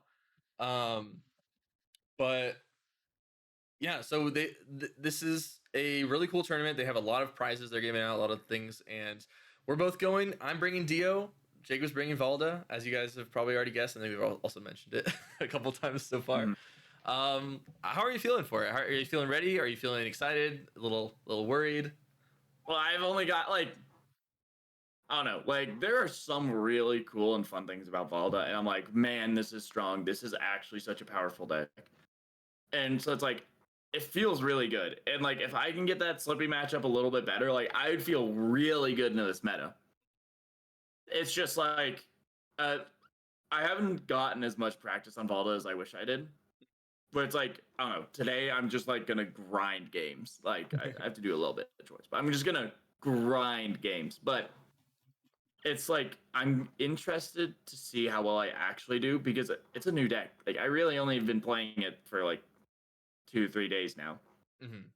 Like so, and it's very different than the Aura deck I was playing. So it's like I don't think I have the practice that I really need to win the event. But you never know. Like I've been playing Valda. There are some lines that I still feel like I know just because I naturally been playing Valda. Yeah. Like, oh, okay, like this looks right, but because I played this Aura build before, I understand how seismics are. Like, I understand this and this kind of game state. It's a little different because it's a different game play, but like, there's still a lot more I think I have an advantage on playing Valda because I've played a lot of Valda, and like I have the advantage because not a lot of people have played a lot of Valda, so they don't really know how to play into Valda. So there's like a lot of advantage that way. But like again, I've only had this deck for like 3-4 days that I've been playing it, so there's still a lot of practice I don't have and a lot of things I don't yet know. It's like early Gravy where it's like I wouldn't say like I don't have a chance, like, but I'm not saying it's an amazing chance. So how much has the deck changed? I think overheard you mention you running Tectonic Plating now over the Earthlore bounty. Yeah, I mean it's completely different. Like Yeah. the cards that are the same from my old list is Spinal Crush, Blue Chokeslam, Terra Sunder, Surface Shaking, but I'm even debating on taking that out. So it's changed a lot. Cranio Crush.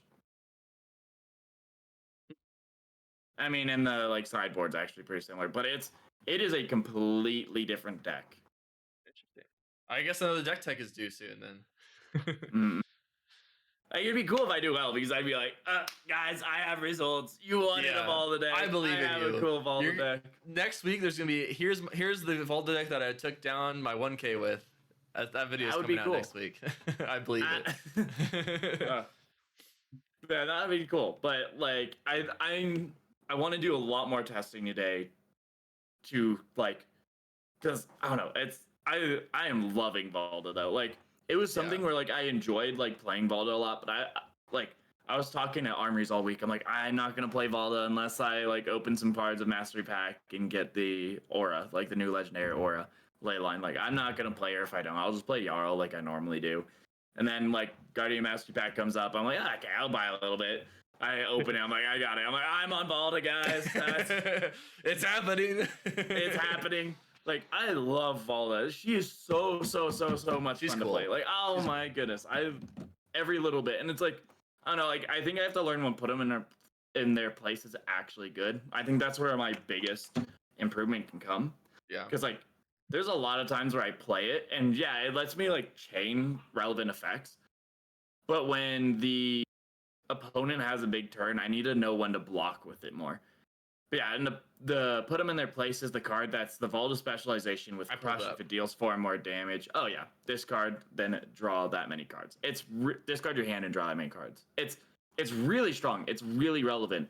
Like, it's really cool to do, like, put them in their place into a Spinal Crush for free because I Tectonic Plating, and then they had a 4-card hand. They decided not to block. They discard 4. They draw 4. I have 5, and then Spinal's free next turn. Like, it's really cool when those things like line up like that. But there's a lot of times where it's like, okay, I'm gonna play it, put them in their place, and sure I hit, but then like I took like 16 damage to throw 10, and like maybe next turn have something line up. It's like I need to learn better on it. Like I think that I probably am better into your deck now, if I were to guess. Oh yeah, you're definitely better into my deck now. Yeah, but just a little bit, because like if you're not on the red choke slams and you're not on, I think you have some other on hit that mattered, if I remember correctly. This on hit does matter for fatigue though, which is kind of scary. Right. Well, and it's like, what's super cool into like fatigue matchups or like Dash IO specifically, I have Seismic Shelters in the list, and it's really cool when you do like a setup turn and I like Tectonic Plating or like heave a 2, like do a heave 2 card and then play Seismic Shelter. It's like the whole idea of Seismic Shelter. All your attack actions get plus X, where it's the amount of Seismic Surge you control. It's like all of a sudden all your 0 for 4s or 0 for 5s, I block with 1 card. There was one turn, like, so I did Anarchy Please, Luke. Yep. He had a stream recently. If you want to go, you can watch some of our games against each other. But I think it was the first game I created like, I created like 4 Seismic Surge, then played a Seismic Surge or Seismic Shelter. Yeah. something like that. And he did a max V turn, which I completely blocked because I was like, "Oh, you have a 2 Brutal. attack. Here's a piece of armor. Oh, you're throwing that you're 2 for 6. Here's one attack that blocks 6. Oh, you're doing this. Here's another attack that blocks this. Oh, you're max V. I'm blocking 12 with 2 cards. Like it was so cool because I had it up and like he's like, I don't know if this is correct. Like you can just block this. And then I did. It was so cool. That's Like I funny. loved it. I'm like, this feels so good. Ball Yeah. blocking, all that. But like lining that up's pretty hard. But it is cool. Like I think it is like relevant in that matchup. But sometimes you're just blasting me, never give me a chance to play it, and then I'm just Yeah. blocking for 3 with it, which is fine. Yeah. I mean, floor is a blue block 3, right? Like, can't go wrong Yeah. with that. Ceiling, it lets me block 1 card 6s. Like pretty good. Disgusting. Yeah, that'll be interesting. I hope that we play in the finals and not anytime before then, because I do want to play that match. That will be Like it'll be fun to play and figure that one out. But I don't. It's so close. I feel like it's better in some ways and worse in other ways now because of the mastery pack. Yeah. Yeah. Anything else you want to say about the 1K? For at least your side of it. I've actually been doing a lot of testing. This is probably the most testing I've done for like a big tournament like this, like in a very, very long time. Probably since maybe even pre-heavy hitters. Like it is crazy. And it's like I think it's like a deck I really like, and it also feels for once like okay into the meta. Like Guardian's been so bad in the meta. It's like, why am I gonna prepare on like Guardian so much? Like I'll do it. But it's like I don't know. Like it's just so much like so cool, so much fun. And I think this is like also like I've wanted to play a deck similar to this for a long time in Guardian, and they finally gave me the stuff, and I'm really excited. Yeah, it's cool that Valda seems very real right now, which is really nice. I think if I had Guardian cards, I'd probably look into Valda right now too. She seems like a lot of fun to play and very good into the meta. However, I have a deck that's also very fun to play and good into the meta, and that's Dash.io. And she's perfect. There's no changes needed. She doesn't need new cards. She's in the great spot. I love her. She's so cool. I like playing. I like all my testing where it's just like, yeah, I'm just gonna like randomly do 30 damage to you every once in a while, and that's just like what happens almost every game. Like, just a lot of like, oh, I'm just gonna do my normal stuff. Oh, here's a 30 damage turn out of the blue. Like, triple spark of genius. Here's 3 boom grenades. You can't block them. I know you can't. Things like that. Yeah, it goes so crazy sometimes. Yeah. I feel it's interesting because Slippy's supposed to be a bad matchup. I need some more practice into it because I've been doing well into Slippy so far, but I know that the Slippies aren't as practiced as probably the ones that the 1K will be, and so I'm a little bit concerned about that matchup. I feel like I've gotten a little bit lucky into them where I haven't had a single bonds played into me in the games I've played against Slippy, which is really, really good. That's kind of important to win the matchup, it seems. I'm also a little bit concerned about Guardians showing up. I need to toy around with whether or not I want to re-add Cog in the machine into the deck to beat them. It doesn't beat Valda is the problem. It would only be beating like maybe Victor and Jarl.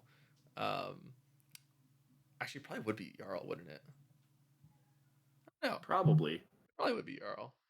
But anyway, because he doesn't have like his disruption isn't like discard. Like the only thing you're scared of is Terra Sunder. Yeah. And I can like the beauty of it is I can like be aggressive and like just like try to push you off with Terra Sunder, and like unless you're doing a big Terra Sunder attack, I have a fridge. Like I can block pretty well. But yeah, it's just like it's basically just Guardians and Slippy that I'm worried about. Because like I feel pretty good into Gravy. Gravy's like slightly favored, and I can lose that matchup, but I haven't had too much trouble with it yet. But that's a fun matchup. Dio into Gravy, it's very interesting. Like they play Chum, and sometimes it matters and sometimes it doesn't. It kind of depends on the spot. Yeah. And then like they can't block all that well, so I can like sometimes I will have one single attack in my hand. I'll play and crank a boom grenade, throw a 0-60 for 4 go again at their face, and they don't block it. I'm like, thank God they didn't block it because I didn't have anything to follow this up with. I had nothing better to do this turn, and they just assumed they couldn't block out my turn, which usually is correct.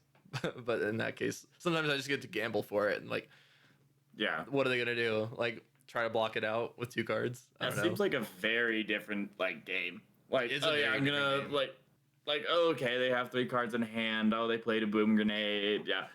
It's like I could see it in the gravy side. Like I'm not gonna be able to block this house. I'm not gonna block 4 and hope that like I don't get thrown 2 attacks at. Yep. And then expedite says on hit, not on hit a hero. So sometimes I get to throw it at an ally, So cool. crank an item from hand, like a cerebellum. Yeah, it's pretty cool. So expedite's been cool. It sucks that I have to run throttle in the deck just for chum, which is kind of annoying because I don't really throttle's just fine. Like it's okay, but I'd rather have something else in the deck. That's like basically it for that matchup. I tried running TikTok clock for it. Didn't really matter. How does that affect Chum? It doesn't affect chum. It affects their gold. I mean, gravy. Sorry. Oh, okay. Yeah, but a lot of times they're on like 1 gold, and like they can activate gravy in response to it too, and then it just doesn't do anything. So it's like, it's not really that good of a tech piece, I think. Yeah. But yeah, I've been feeling pretty good about the gravy matchup. It's just Slippy and Guardians. That's all I'm really worried about. And if Dory show up, I don't really want to play against Don played Dory. Do you think Dory's gonna show up? I think there'll be at least 1 Dory. That's fair. There'll probably be 1. There'll be at least 1. It's good to gravy, right? Loses to Slippy, but they're not gonna care. They're gonna show up anyway. Yeah. So, yeah, I'm excited for it. This is the first competitive event I've been to since U.S. Nationals, which was 3 months ago, right? 2 months ago, something like that. So it's been a while since I've actually been preparing for something in Flesh and Blood, and it's been exciting to get back into that groove, playing a deck that I love to play, into a meta that I'm pretty happy with playing that deck into. There's nothing that I'm like gonna sit across from and be like, I can't win this. Like I can win every matchup, which is great. So I'm excited. This is gonna be great practice. I'm gonna go to the call in Kansas City the next weekend, so this is gonna be great practice for that. So I'm just excited to get back into like my competitive phase of the game. It's been really fun. But I think we've probably been yapping long enough. Anything else you want to leave our audience with before? Oh, actually, one thing I'll say is this 1K is going to be streamed. So if you want to watch one or both of us play, hopefully both of us will be on stream at some point. Not together. Hopefully. Not against each other. Well, in the finals. Yeah. In the finals. Yeah, Sorry, yeah, we're gonna exactly. Yeah. You're so if you want to see us in the finals, but if you want to see us before the finals too. If you want to see me crush Evolved in the finals, then there will be. I'll try to link the channel below. I think that Anarchy Please is streaming it, but it might just be that he's like in charge of it. But I'll figure that out and put a link in the description. And go check his channel out too. Yeah, great channel. Cool. Highly recommend. Great Dio content. But yeah, anything else you want to leave our listeners with before we head out? I think I've said enough. All right, I think I've said a lot too. So with that, actually, I'll leave off with a question. What are you excited most for when it comes to an expansion slot for your hero? Maybe give us an example of a card that you'd like for your hero in the expansion slot of Super Slam. And if you predict your card correctly, we'll give you a cookie. We'll find you some event and give you a cookie. Give you a cookie. And with that, I'm Cody. And I'm Jacob. And thanks for watching and listening.